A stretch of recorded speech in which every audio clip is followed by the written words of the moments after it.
अपनी खोई हुई लाल सीटी ढूंढने के चक्कर में उन दो लड़कियों ने अपने माता पिता की बात नहीं मानी। वे दोनों साथ में घर के लिए निकल पड़ी, लेकिन उनका भाई जो उनके साथ होना चाहिए था, उसे इस खतरे का जरा भी अंदाजा नहीं था। जब पिता को बात की गंभीरता का एहसास हुआ तो वो तुरंत भागते हुए घर पहुंचे, लेकिन वहाँ उनका स्वागत एक खाली घर ने किया। तभी भाई को याद आया कि लड़कियां शाम को एक बड़ी आरवी गाड़ी के पास खेल रही थी और ऐसा लग रहा था जैसे अंदर कोई है। सब लोग फौरन उस जगह पहुंचे, लेकिन तब तक वो गाड़ी और लड़कियां दोनों गायब हो चुकी थी। पुलिस को खबर मिलते ही कार्रवाई शुरू हुई। पुलिस ऑफिसर रॉकी अपनी टीम के साथ पूरे कस्बे की तलाशी लेने लगे। आखिरकार एक सुनसान मोड़ पर उन्हें वो आरवी गाड़ी में गई। पुलिस को देखते ही गाड़ी चलाने वाले ने भागने के लिए इंजन चालू कर दिया, लेकिन अगले ही पल गाड़ी सड़क किनारे एक बड़े पेड़ से जा टकराई। केस में इतनी जल्दी प्रगति देखकर रॉकी ने तुरंत ड्राइवर को गिरफ्तार कर लिया, मगर पूरी गाड़ी की तलाशी लेने के बाद भी उन्हें बच्चों का कोई सुराग नहीं मिला। पूछताछ के दौरान पता चला कि एलेक्स नाम का ये संदिग्ध दिमागी रूप से बीमार था और किसी सवाल का जवाब नहीं दे पा रहा था। मजबूर होकर रॉकी एलेक्स की इकलौती रिश्तेदार यानी उसकी मौसी से मिले। मौसी ने बताया कि एलेक्स की दिमागी हालत एक 10 साल के बच्चे जैसी है। उसके माता पिता की मौत सालों पहले एक हादसे में हो गई थी। मौसी ने उसे 5 साल से अपने पास रखा था, जिसकी वजह से उसका पति हमेशा झगड़ता था और घर छोड़कर चला गया। इसके अलावा कोई काम की जानकारी नहीं मिली। हार मानकर रॉकी ने पूरी पुलिस टीम को जंगल की तलाशी में लगा दिया और पूरी रात बीत जाने के बाद भी कुछ हाथ नहीं लगा। इसके बाद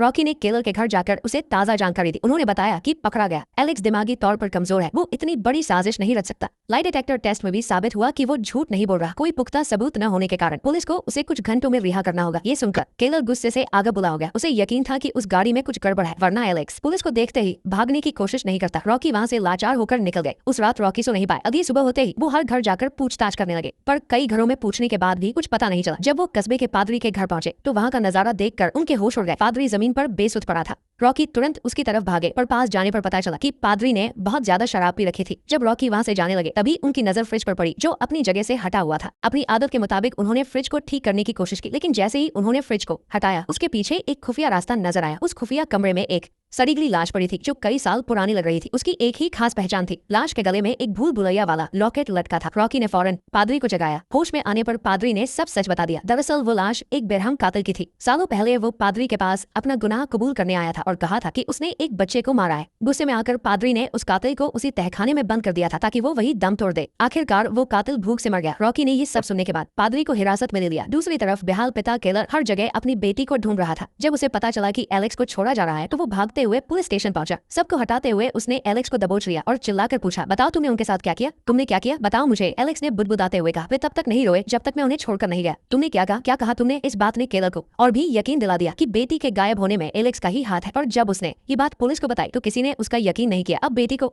गायब हुए 3 दिन बीत चुके थे और पुलिस के हाथ खाली थे। अपनी रोती तड़पती पत्नी को देख केलर ने फैसला किया कि वो अब खुद कुछ करेगा। वो एलेक्स के घर के बाहर नजर रखने लगा। जल्द ही एलेक्स अपने कुत्ते को घुमाने बाहर निकला, लेकिन केलर ने देखा कि जब आसपास कोई नहीं था तो एलेक्स ने कुत्ते को बेरहमी से हवा में लटका दिया और एक जाना पहचाना गाना गाने लगा। इत्तेफाक से केलर की बेटी भी वही गाना गाया करती थी। ये देख केलर ने बिना देर किए एलेक्स को उठा लिया और अपने एक पुराने खाली घर में ले जाकर कैद कर दिया। दूसरी तरफ रॉकी ने उस घर की जांच शुरू की जहां वो गाड़ी खड़ी थी। घर की जानकारी से रॉकी को एक डरावनी बात पता चली। उस घर के मालिक का बच्चा भी सालों पहले गायब हो चुका था। जब रॉकी उस मालिक से मिले तो वो अपने गायब बच्चे की पुरानी वीडियो देख रहा था। मालिक ने बताया कि सालों पहले जब उसका बच्चा गायब हुआ था तभी ऐसी ही गाड़ी देखी गई थी, पर उस वक्त एलेक्स खुद एक छोटा बच्चा था। इसका मतलब था कि कातिल कोई और है, पर वो कौन था जो इतने सालों से ये वारदातें कर रहा था? इसी बीच केलर ने एलेक्स को मार मार कर लौंडुहान कर दिया और उसने कुछ नहीं बताया। रात को जब केलर और रॉकी मिले अभी रॉकी को एक घबराया हुआ आदमी दिखा। वो शख्स रॉकी को देखते ही वहां से भागा और अंधेरे में गायब हो गया। रॉकी ने तुरंत उसके नाम का वारंट जारी किया। जल्द ही एक दुकानदार ने पुलिस को खबर दी कि ये आदमी अक्सर उसकी दुकान पर आता है और हर बार अलग अलग साइज के बच्चों के कपड़े खरीदता है। उसकी हरकतें बहुत अजीब थी। केलर ने एलेक्स को भागने से रोकने के लिए एक छोटा सा पिंजरा बनाया था ताकि वो सच उगलवा सके। केलर अब पूरी तरह जुनून में अंधा हो चुका था। उसे अंदाजा भी नहीं था कि उसके घर में कोई घुसा है। पत्नी ने आहट सुनकर पुलिस बुलाई, पर रॉकी को वहाँ कुछ नहीं मिला। तभी रॉकी को एहसास हुआ कि केलर भी कई दिनों से लापता है। रॉकी को शक हुआ कि एलेक्स के गायब होने के पीछे केलर का हाथ हो सकता है। जब रॉकी ने केलर को ढूंढकर एलेक्स के बारे में पूछा तो केलर का सालों का जमा गुस्सा फूट पड़ा। अगले दिन केलर फिर से उस पुराने घर पहुंचा और एलेक्स पर दबाव बनाने लगा। तभी हमेशा चुप रहने वाले एलेक्स ने आखिरकार अपना मुंह खोला, लेकिन इस बात ने केलर को पूरी तरह उलझन में डाल दिया। तभी लोकी ने उस पुराने घर को ढूंढ लिया। केलर ने तुरंत नशे में होने का नाटक किया ताकि वो उन्हें टाल सके, लेकिन तभी लोकी एली को खोज नहीं वाला था जो कैद थी। तभी पहले रिपोर्ट करने वाली सेल्स गर्ल ने फोन करके बताया कि वो भगोड़ा फिर से दुकान पर बच्चों के कपड़े खरीदने आया है। लोकी ने तुरंत गाड़ी का नंबर नोट किया और आसानी से भगोड़े के घर पहुंच गया। बिना कुछ कहे उसने उसे हथकड़ी लगा दी। उसके बाद उसने चारों ओर खोजना शुरू किया। उसने देखा कि घर में हर जगह भूल भुलैया बनी हुई थी और हर तरफ बड़े बड़े बक्से रखे थे। इससे लोकी का दिल तुरंत बैठ गया क्योंकि इन बक्सों का आकार बच्चों को रखने के लिए बिल्कुल सही था। उसने घबराते हुए उनमें से एक बक्सा खोला, लेकिन अंदर खून से सने कपड़े थे। लोकी ने सावधानी से कपड़े हटाए। उसके बाद लोकी ने एक के बाद एक दूसरे बक्से खोले। बिना किसी अपवाद के सभी में कपड़े और सांप भरे थे। सिर्फ एक बक्से में एक अजीब नोटबुक रखी थी। उस पर लिखा था कि भूल भुलैया पूरी करने के बाद वह घर जा सकता है। लोकी के पास कोई चारा नहीं था सिवाय इसके कि वो पहले उस व्यक्ति को पुलिस स्टेशन ले जाए और फिर केलर को इन खून से सने कपड़ों को पहचानने के लिए बुलाए। जैसा कि अपेक्षित था, उनमें से एक कपड़ा केलर की बेटी का ही था। ये इस बात का मतलब था कि बच्चे शायद मर चुके थे। केलर इस कठोर सच्चाई को स्वीकार नहीं करना चाहता था। लोकी को भी इस पर विश्वास नहीं हुआ। उन्होंने भगोड़े बॉब से बच्चों के बारे में पूछने की कोशिश की, लेकिन बॉब बस लगातार भूल भुलैया बनाता रहा। इस दौरान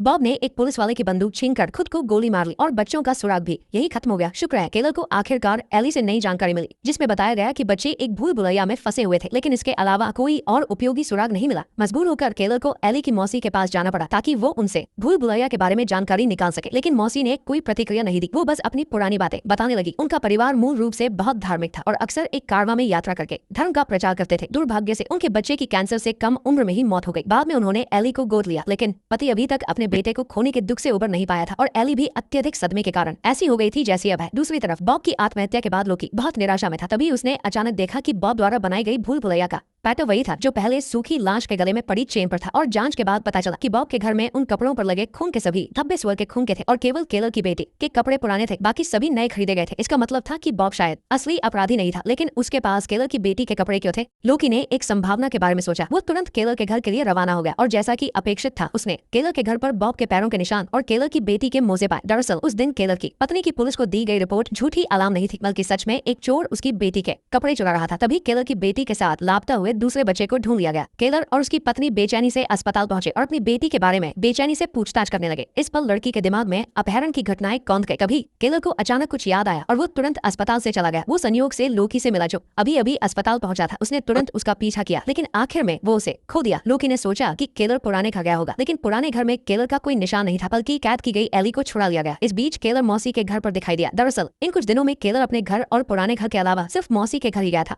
लेकिन उसने कभी नहीं सोचा था कि मौसी पहले से तैयार थी। मौसी ने केलर को हथकड़ी लगा दी और उसे जबरदस्ती बेहोश करने वाली दवा की एक बड़ी बोतल पिलाई। तभी मौसी ने अपना असली रूप दिखाया और अपना भेष पूरी तरह से उतार दिया। दरअसल एली मौसी का भतीजा नहीं थी, बल्कि मौसी के पति द्वारा अपहरण किया गया पहला बच्चा थी, यानी वो उस पेड़ के घर के मालिक का बच्चा थी जहाँ पहले कारवा रुका था। उन्होंने एली को धमकी दी और उससे दूसरे बच्चों को कार में लाने के लिए कहा ताकि वे उनका अपहरण कर उन्हें कैद कर सके। पुलिस स्टेशन में आत्महत्या करने वाला बॉब भी उन्हीं के द्वारा अपहरण किया गया था। हालांकि वो भाग्य से बच गया, लेकिन बड़े मानसिक आघात ने उसे विक्षिप्त कर दिया था। उन्होंने ऐसा इसलिए किया क्योंकि उनके बच्चे की मौत ने उनकी आस्था को तोड़ दिया था और इसलिए उन्होंने इस तरह समाज से बदला लेने का फैसला किया। मौसी ने केलर को धमकी दी और उससे एक गाड़ी में बैठने के लिए कहा। गाड़ी स्टार्ट होने के बाद जमीन में एक तहखाना दिखाई दिया। दरअसल यही वो जगह थी जहाँ वे बच्चों को कैद करके रखते थे। मौसी ने बिना झिझक के केलर के पैर पर एक गोली चला दी और उसे गड्ढे में कूदने की धमकी दी। गड्ढे में केलर को अपनी बेटी की पसंदीदा लाल सीटी मिली, लेकिन बेटी अभी भी कहीं नहीं थी। वो खुद जीवित बाहर निकल पाएगा या नहीं, ये भी एक अनसुलझा सवाल था। इससे केलर पूरी तरह से निराशा में डूब गया। तभी लोकी मौसी के घर पहुंचा। वो मौसी को बताना चाहता था कि एली अभी भी जीवित है, लेकिन दरवाजे पर दस्तक देने पर कोई जवाब नहीं मिला। लोकी उलझन में कमरे में गया और अचानक मौसी के पति की तस्वीर देखी। तस्वीर में उसके गले में वो भूल भुलैया वाली चेन साफ दिखाई दे रही थी। लोकी तुरंत समझ गया कि वो सूखी लाश जिसे पादरी ने तहखाने में कैद किया था मौसी का पति ही था। उसने तुरंत बंदूक निकाली और कमरे में तेजी से तलाशी लेने लगा। इस बीच मौसी केलर की बेटी को इंजेक्शन लगाने वाली थी। लोकी ने तुरंत जोर से रोका। मत हिलो, अपने हाथ मुझे दिखाओ। अभी रुको, अभी अपने हाथ मुझे दिखाओ। मत हिलो, अपने हाथ मुझे दिखाओ। मैं तुम्हें यकीन दिलाता हूँ वे मान जाएंगे। मैं वादा करता हूँ कि उन्हें कहीं और दफनाया नहीं जाएगा। अपने हाथ ऊपर करो। तुरंत तुरंत आखिर में लोकी लड़की को लेकर अस्पताल की ओर भागा और एन मौके पर बच्चे को बचा लिया, लेकिन जल्द ही सबने देखा कि केलर गायब था। पुलिस को शक था कि वो अवैध हिरासत के डर से भाग गया था। उसी रात लोकी पुलिस के साथ मौसी के आंगन में गया और जांच करने लगा। आखिर मौसी के पति ने एक बच्चे की हत्या की थी। तभी ठंडी हवा में एक सीटी की हल्की आवाज सुनाई दी। फिर यही खत्म।